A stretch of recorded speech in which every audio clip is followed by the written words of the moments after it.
하이델베르 교리문답 순서를 따라서 예수님의 재림과 심판에 대해서 오늘 살펴보겠습니다. 본문은 마태복음 28장 18절입니다. 마태복음 28장 18절 우리 함께 읽겠습니다.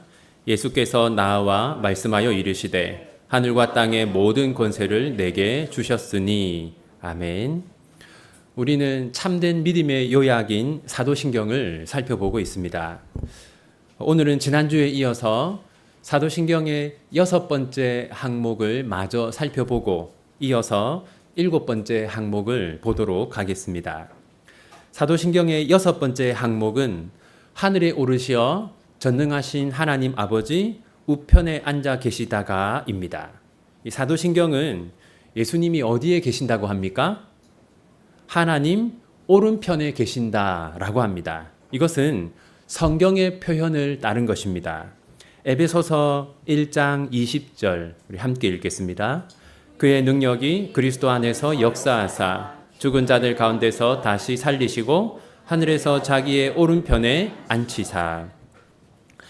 성경은 예수님이 하나님 오른편에 있다고 합니다. 그런데 여러분, 하나님에게 몸이 있습니까? 없죠. 따라서 하나님에게는 오른편도 없습니다. 따라서 예수님이 하나님 오른편에 있다는 것은 비유입니다. 이것은 예수님이 가장 높은 위치와 지위에 계시다라는 뜻입니다.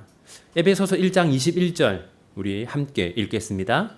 모든 통치와 권세와 능력과 주권과 이 세상뿐 아니라 오는 세상에 일컫는 모든 이름 위에 뛰어나게 하시고.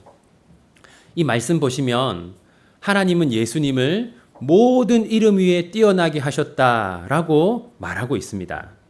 예수님이 가장 높은 위치, 가장 높은 지위에 있다는 것이 예수님이 하나님 오른편에 있다는 말씀의 뜻입니다. 그렇다면 예수님이 가장 높은 곳에 있다는 것은 구체적으로 어떤 의미일까요? 이것은 크게 두 가지를 의미합니다. 첫 번째는 예수님께서 하늘과 땅에 있는 모든 것들을 다스린다라는 뜻입니다. 마태복음 28장 18절 우리 함께 읽겠습니다. 예수께서 나와 말씀하여 이르시되 하늘과 땅의 모든 권세를 내게 주셨으니. 이 말씀 보시면 어떻게 되어 있습니까? 성부 하나님께서 예수님에게 하늘과 땅의 모든 권세를 주셨다라고 말하고 있습니다. 그래서 우리는 성부 하나님이 예수님을 통해서 만물을 통치하신다라는 것을 믿어야 합니다. 두 번째는 예수님이 세상을 심판하신다라는 뜻입니다. 요한복음 5장 22절 우리 함께 읽겠습니다. 아버지께서 아무도 심판하지 아니하시고 심판을 다 아들에게 맡기셨으니. 성부 하나님은 예수님에게 심판하실 권세를 주셨습니다. 성부 하나님은 예수님을 통해서 모든 사람을 심판하실 것을 우리는 믿어야 합니다.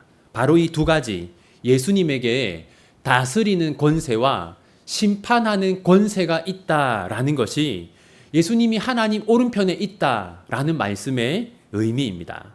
여러분, 그렇다면 예수님에게 이러한 권세가 있다는 것이 우리에게 주는 유익은 무엇일까요? 첫 번째는 예수님은 그 권세를 가지고 우리를 거룩하게 하십니다. 여러분, 예수님에게 하늘과 땅에 있는 모든 것을 다스릴 권세가 있다고 하지 않았습니까? 이 권세는 힘을 말하는 것이죠. 예수님은 모든 것을 다스릴 힘이 있어요. 힘과 능력이 있습니다. 여러분, 우리가 아무리 힘이 많아도 할 수 없는 일이 있습니다. 우리가 정말 우리의 힘으로 할 수 없는 일이 있어요. 그게 무엇인지 아십니까? 그것은 다른 사람을 변화시키거나 나 자신을 변화시키는 일입니다. 우리가 생각해 보면 40년, 50년, 60년을 살아도 우리가 너무 변화되지 않잖아요. 또 우리가 자녀들을 키우면서 아무리 노력해도 자녀들이 변화되지 않습니다. 그것은 능력과 권세가 필요한 일이에요.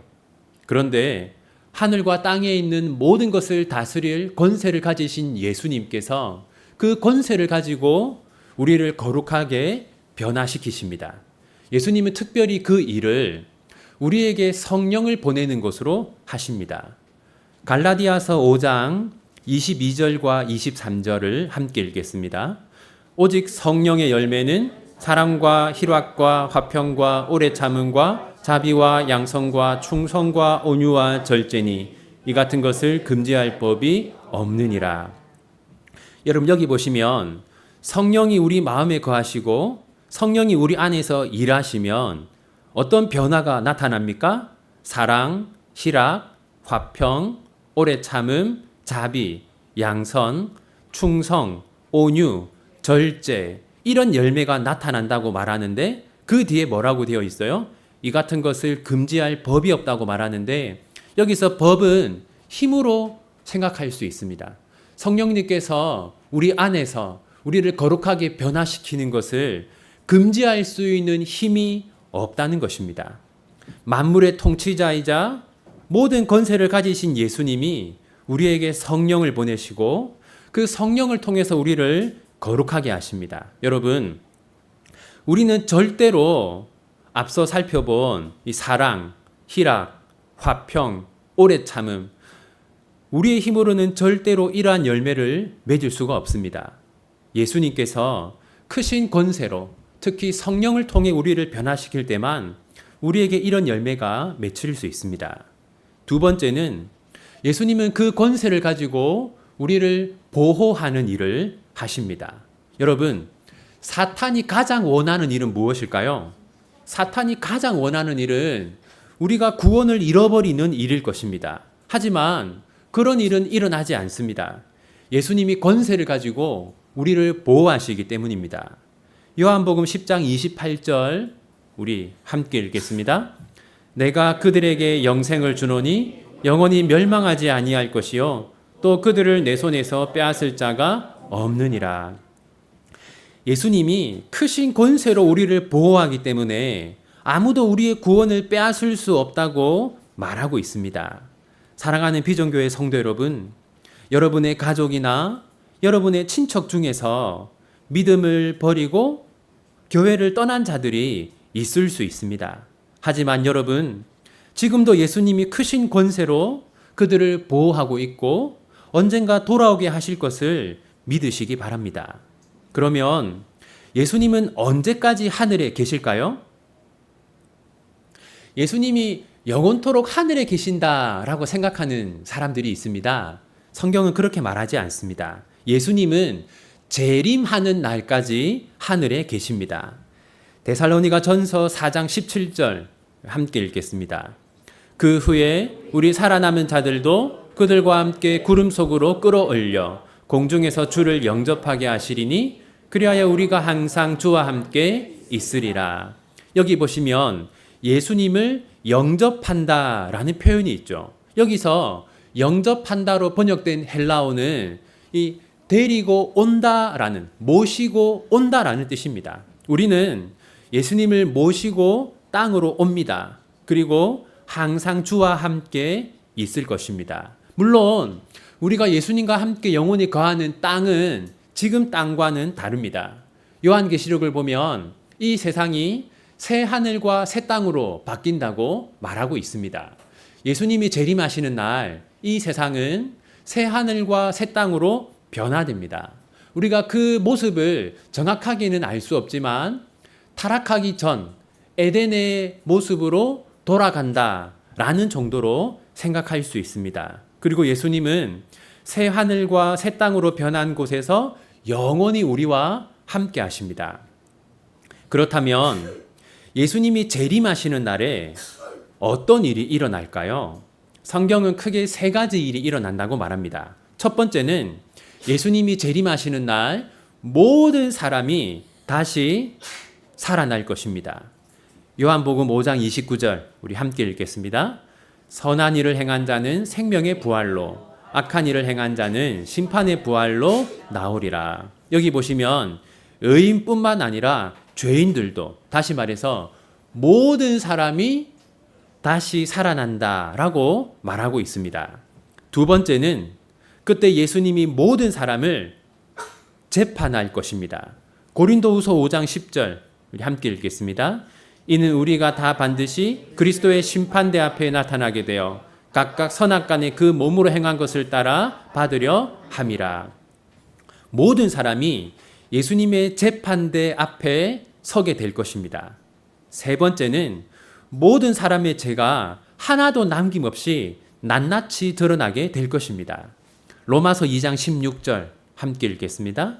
곧 나의 복음에 이른 바와 같이 하나님이 예수 그리스도로 말미암아 사람들의 은밀한 것을 심판하시는 그날이라. 예수님이 무엇을 심판한다고 말합니까? 은밀한 것을 심판한다고 말합니다. 예수님은 사람들의 은밀한 죄, 아무도 모르는 죄들도 낱낱이 드러내시고 심판할 것입니다. 따라서 예수님이 재림하시는 날은 참으로 무서운 날이죠. 하지만 우리에게는 무서운 날이 아니라 은혜의 날입니다.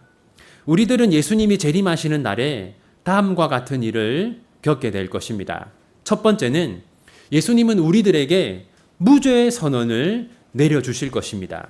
마태복음 10장 32절 함께 읽겠습니다. 누구든지 사람 앞에서 나를 시인하면 나도 하늘에 계신 내 아버지 앞에서 그를 시인할 것이요.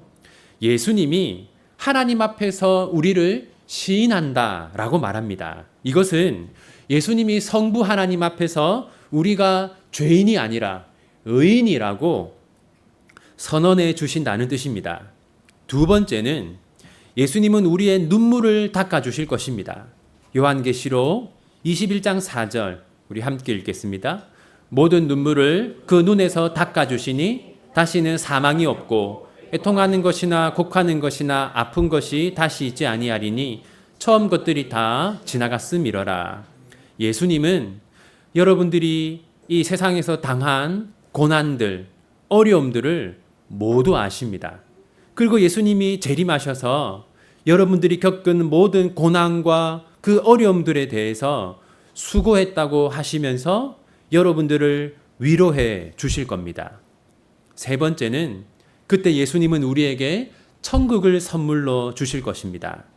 마태복음 25장 34절 함께 읽겠습니다.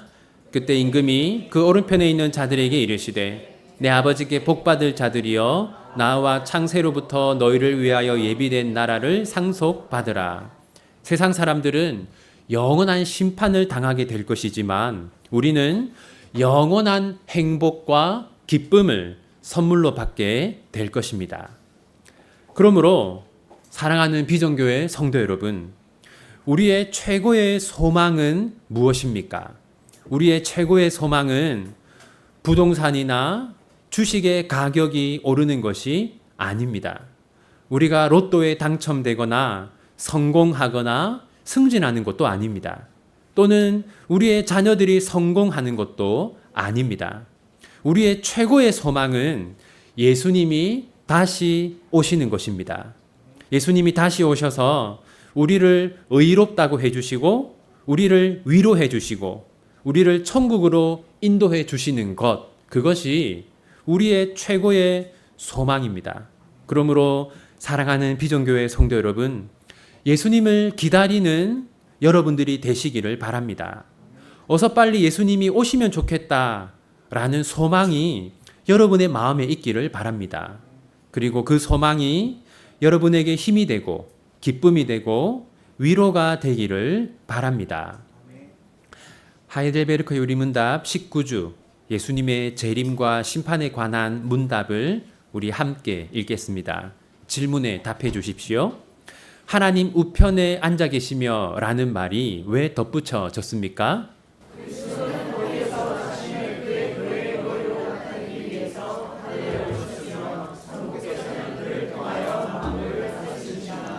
우리의 머리 대신 그리스도의 이 영광은 우리에게 어떤 유익을 줍니까?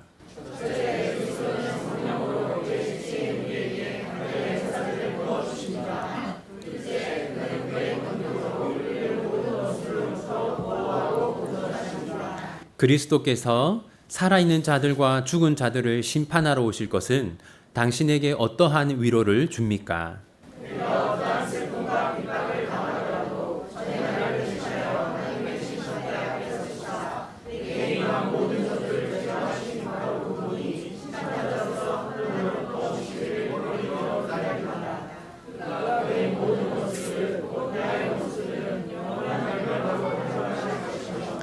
나는 그의 택함을 받은 모든 사람들과 함께 하늘의 기쁨과 영광 가운데 그에게로 이끌어 들이실 것입니다.